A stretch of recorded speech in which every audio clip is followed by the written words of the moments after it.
and welcome to another Lawn Fawn video. Today we are so excited to be introducing our Magic Iris Fall Leaves add-on.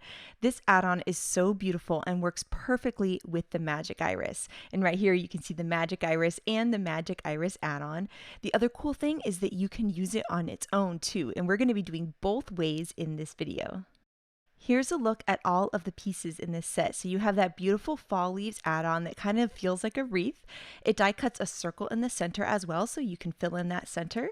And then you have all these separate little leaves and sunflowers that are absolutely adorable. Here you can see how it fits over the Magic Iris cover plate just perfectly, and it gives it this beautiful frame so that you can create an interactive card with either a sentiment or a cute stamped image inside. And here is that circle that the die cuts for you, and you can see that it fits perfectly inside the Magic Iris window. The leaves included in the set are great for layering on top of and behind these leaves to give some extra foliage. There's also a sunflower and a sunflower center that you can layer on that flower. And then those three little berries that are the perfect size for layering on top of the little berries that are on both the iris and the individual die cut piece. Now we're going to create a Magic Iris with this add-on, and here I have some wood grain cardstock, and I'm going to die cut it with the Magic Iris Fall Leaves add-on. And you can see just how beautiful that frame is with that really cool wood grain texture. And here I cut a second frame, and I just wanted to show you how cool these look layered together. So you can actually layer them and create like an entirely full wreath, or you can use them separately and have the kind of stylized wreath look. So it's really fun to do that, especially with two different colors of cardstock or pattern paper, or maybe even some gold glitter cardstock. I love cutting these leaves out of colored cardstock, pattern paper. I also love inking them with Copic markers or with distress inks. There's so many cool ways to use it, and all throughout this inspiration week, we're showing you those in videos. Here I have the brand new Sweater Weather Remix 6x6 pad, and I'm going to take out two colors of paper here. I've got that blue houndstooth and that beautiful fall pattern, and we're going to be die cutting the Magic Iris add-on. We're going to be die cutting that from the houndstooth paper. So we're going to run that through the die cut machine, and now we'll have our add-on cover plate.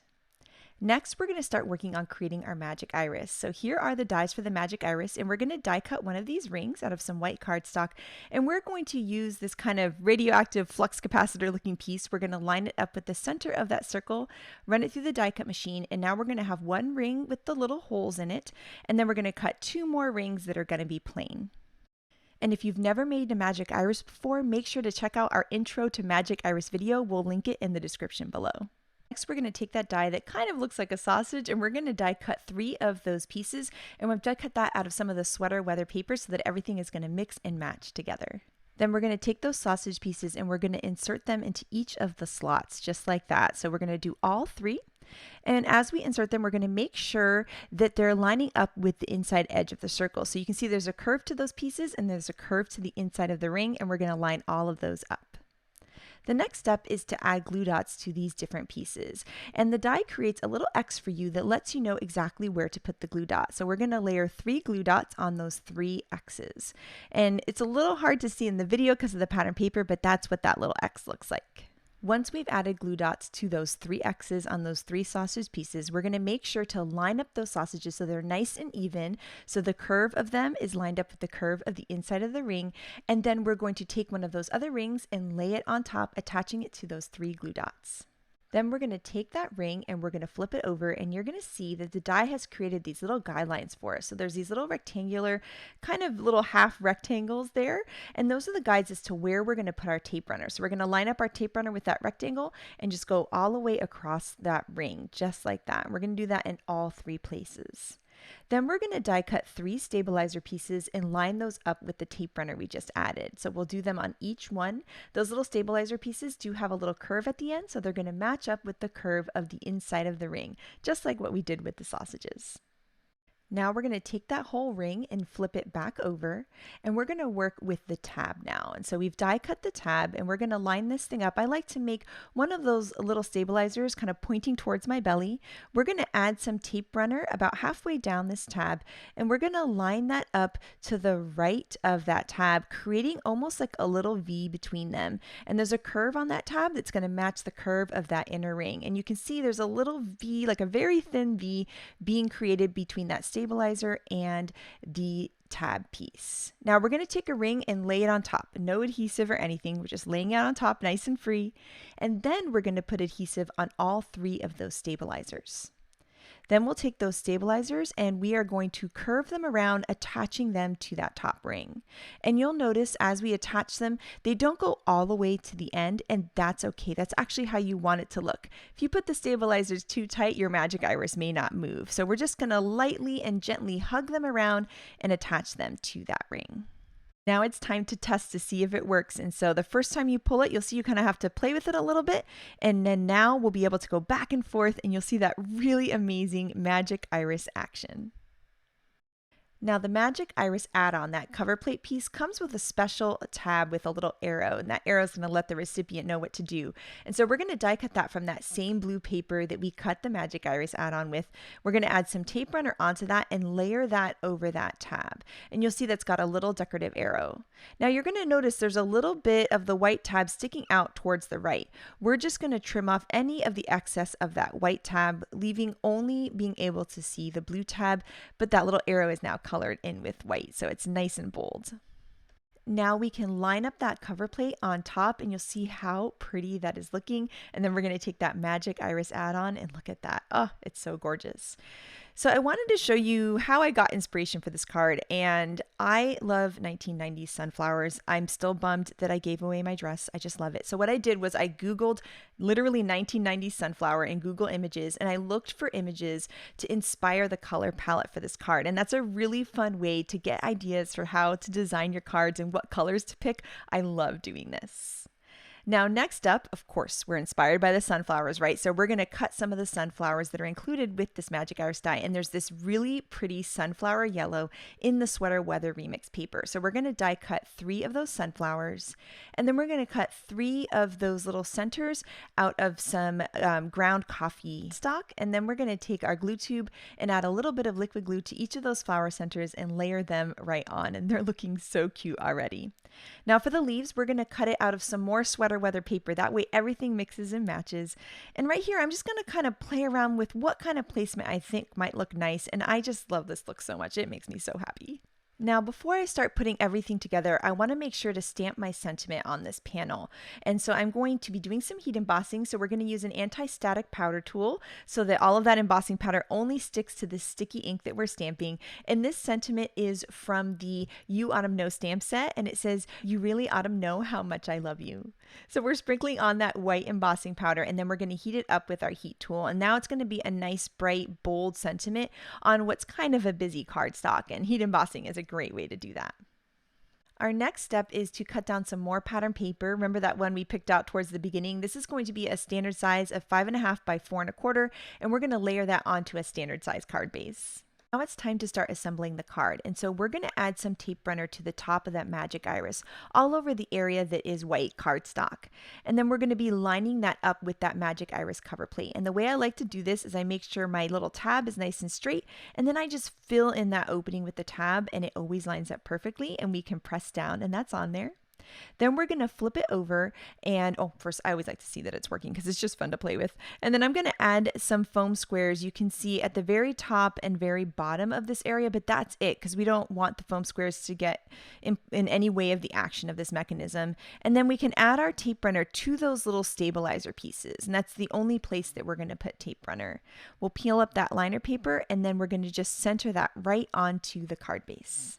Now it's time to decorate. So we're going to take that Magic Iris Fall Leaves add-on that we cut out of that wood grain cardstock, add some tape runner to the back, and layer that right over this piece. And look how beautiful that's looking. Next, of course, we've got our sunflowers, right? We're getting that kind of navy blue sunflower 90s look here on this card. And so we're going to layer those. I like the 2 in the upper left-hand corner and then 1 at the bottom. I think it just looks really pretty. Next, we have to figure out what to actually put on the inside of this Magic Iris. And I want to use that circle that the Magic Iris add-on cut for us. So that's out of that wood grain cardstock. So I've got that there. And then I've got a bunch of leaves and images from the You Autumn Know stamp set that we use the sentiment for. And I'm going to layer those leaves all along the bottom of this piece. And I'm just kind of creating like a cute little leaf pile for him. And then I'm going to trim off any of the excess. And then we can add that cute little mouse kind of bouncing in the leaves. He's so excited about how much he loves you, right? Now here is where I got a little tripped up and I wanted to show you what I did and how I fixed it. So I layered a bunch of leaves on there and it got really thick and I didn't think about that as I designed it, but I really loved how it looked. But it was too thick and the magic iris wouldn't work. Well, there's a really great little hack for that. So we're going to peel up that magic iris and we're going to add foam to add some height. So we're going to add foam onto those stabilizers where we had put that tape runner and only on the stabilizers. And then we're going to put double foam on the pieces that we had added earlier. So there's foam on the stabilizers and double foam on the kind of base of it, just like that. And you'll see I'm just going to go through each one of these. Then we can peel up the liner paper and we're going to attach it the same way. The magic iris is still going to work because we've only put adhesive where we're allowed to, right, on those stabilizers and on the top and the bottom. But we're going to have more height that's going to allow the magic iris to move over that kind of more popped up piece that I didn't intend to make so popped up, but I layered too many die cuts. So hopefully that makes sense. If you happen to layer a little bit too much on what you want to decorate the inside of your magic iris with, add some foam squares and you're good to go. We're going to add some tape runner to the back of that circle piece that we decorated, and then we need to put that in the magic iris opening. I realized I had covered up the opening with my sunflowers, so you can actually just tuck in a piece right from the side there. There's actually a little gap, so you can just pull it up and tuck that piece in and press down once it's in perfect placement, and it's going to be adhered and it's going to work awesome. So we've kind of putting that in place, and now we can check our handiwork and see if it works. So we're going to move the magic iris and it's perfect. And now the card is all done. I love it so much. And I love that the Magic Iris Fall Leaves add-on takes the Magic Iris and brings it into the autumn season. I love the little sunflowers and extra leaves it has too. The other thing that's so great about all of these Magic Iris add-ons is they're really wonderful used on their own too. And Shari is going to be showing us how to do a really cute card with that up next. There's also another card with the Magic Iris used on its own in our Intro to You Autumn Know. So you definitely have to check that one out too. So for my card today, I'm going to be using the new Magic Iris Fall Leaves add-on, but without the iris mechanism. I wanted to create a look of a wreath instead of a magic iris. So I'm using the horizontal stripes background, cutting it from some white wood grain cardstock to create the look of some shiplap. I'm just shuffling up my stripes a little bit so that my wood grain doesn't match up exactly. And I'm going to hold those together with a piece of post-it note tape. So that's what I'm doing here, just making sure they're lined up together. And then I can put them right onto the background or onto the card base rather as one piece. So now that that's all stuck together with that piece of tape, I'm just putting some adhesive all over a card base, and then I can take all those stripes together as one piece and adhere them down to my card base, creating my shiplap look. Now to create my fall leaf, I've just cut the Magic Iris Fall Leaves add-on from some white cardstock, and I'm going to be coloring this with some Copic markers. So I'm just going to speed through the coloring, and I'm doing pretty simple coloring here, only using 2 markers for each color of leaf that I want to create. I'm going to be creating green leaves, some yellow leaves, an orange, and a red. So all these leaves that are this same shape, I'm going to be coloring with the green. Next, I'm going to color the yellow leaves. I'm doing 2 yellow leaves, so I've picked the smaller of that maple leaf shaped leaf, and I'm going to color that on each side. So I'm going to have a yellow leaf on both sides, just like I have the green. It's going to create a nice balance to this die cut. So I just started with my lightest color, added some shading with the dark, and then I'm blending it back out with the lightest. And I'm going to do the same thing to the small leaf on the other side. Now for the large leaves, I want to pull in red and orange, so I'm going to color a red one on one side and an orange on the other. Since these are kind of my brightest and darkest colors, it's going to balance this out nice. Again, I'm starting with the lightest, kind of put that lightest color everywhere, taking my darker color and tracing over those stitching details, and then adding a little shading, and then I'll blend that back out with my lighter color.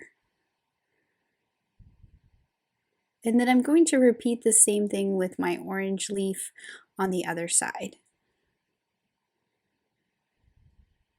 And you can see that I am stopping short of that circle, that border in the middle. I'm going to be coloring that in a different way so that you get that whole ring. It's kind of a natural place for the leaves to stop.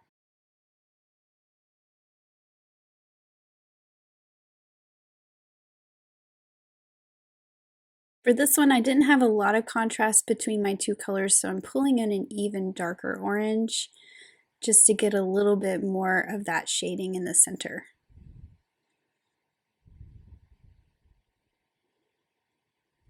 And then for the little branches, I'm just going in with a light brown just to color the branch. I actually did color the berries, but I am going to be painting those berries with a gold paint. So now for that gold metallic watercolor that I have, I'm painting those little berries like I said before, and then I'm also going to paint that wreath, that inside of that circle.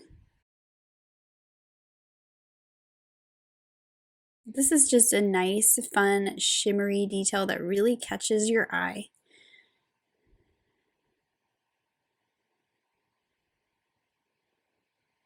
And so for the circle, I'm just going to carefully sort of draw that line right at the edge of where I stopped coloring those leaves. Make sure it's nice and even around it, and you get this nice little frame. I am using a different gold than I used for the berries, so you get a little bit of contrast between the two. And here's a look at that shimmer from that gold watercolor. I just think it's so pretty. Now, of course, you know I love to have some splatters. I'm taking one of the lighter golds so it doesn't stand out as much. And I actually put the circle that was cut out from the die cut in the center to protect it. I just want the splatters around the outside of the wreath. I don't want it in the middle. That's where I'm going to put my sentiment. So I'm just adding a little bit of that champagne colored metallic watercolor, and then also the white, which kind of disappears on the white until the light hits it, which is nice. So this just ties in the background to that gold shimmery accent that I put on the wreath itself. Now for the sentiment, I'm using the new set Scripty Autumn Sentiments, and I'm going to make it say Hello Fall. So I'm white embossing the word fall and the word hello on a piece of chili pepper cardstock. I've already put some anti-static powder on there, and I'm just putting this hello up in the corner because I'm going to cut it into a little rectangle. And then of course that scripty fall has a die that coordinates with it, and so I will use the die to cut that part out. I'm going to pick that up with the door of my MISTI and stamp it with some clear embossing ink. And then I'll just add some white embossing powder to those stamped sentiments and heat that up with my heat tool and make sure that that embossing powder is nice and melted. You get that really bright white sentiment on that really bright red. So as I said before, there is a coordinating die for all these scripty words, which I think is really awesome. And I'm using that to cut out the word fall. And then for the word hello, I'm just going to trim it out into a little rectangular shape so that I can put both of these on the inside of my wreath. So for my wreath, I'm doing something a little bit different. I've put some foam squares all on the outside edges of the leaves, but I'm using some liquid glue for that circle on the inside. So that's going to go right against my paper on my card base, and then the leaves are going to kind of pop up on the outside edges, sort of look like they're curling up towards you. This little frame is so thin that foam squares would be hard, and this just kind of gave you that look of some dimension without it being too cumbersome to put those foam squares there. And then I can use the lines of my background actually to make sure that my sentiments are straight. So that word fall fits right on that line of that shiplap, and so does the word hello. And then here is my finished card, and I just think it is so beautiful and so fun. I really love this new Magic Iris Fall Leaves add-on. This card is absolutely beautiful, Shari, and I love the bright fall colors on that white background. Next up, we have some gorgeous cards by the design team. And first up, this card by Audrey is just beautiful. I love her distress oxide inking and how she used the stitched wood grain backdrop. This card by Megan is absolutely stunning. Those colors for fall are so fun. I love all the inking and how she layered so many leaves. Here, Grace did a beautiful look by layering this awesome add-on on top of a scallop circle. It looks so pretty, and I love that bird too. This card by Mindy is so fun, and as you open up that magic iris, you've got that little mouse on the inside going, yay! Just love the white with bright colors for fall. This card here by Elise is so beautiful. The reds and oranges with that yellow dotted paper in the background is just stunning. Those sunflowers with the sequins make me so happy. And this card by Kara has such a beautiful color palette. I love the maroon and gray together. Here, Elena, I love how she added the little bunny he's bouncing in the leaves, so other critters can be bouncing in the leaves too. So sweet and fun. And Kara created a really beautiful magic iris using our brand new fall leaves background stencil. And as you pull that iris, you get this beautiful sentiment on the inside that says, "You make me smile." I just love Letitia's watercolor leaves layered over white leaves. So stunning and beautiful. And Lynette's card here is so fun. I love all the little sunflowers she added and that kind of green with the orange rust. So beautiful and so pretty. So we cannot wait to see what you guys do with this new die. So make sure to share it with us. Thank you so much for watching, and I hope you have an absolutely amazing day. Bye.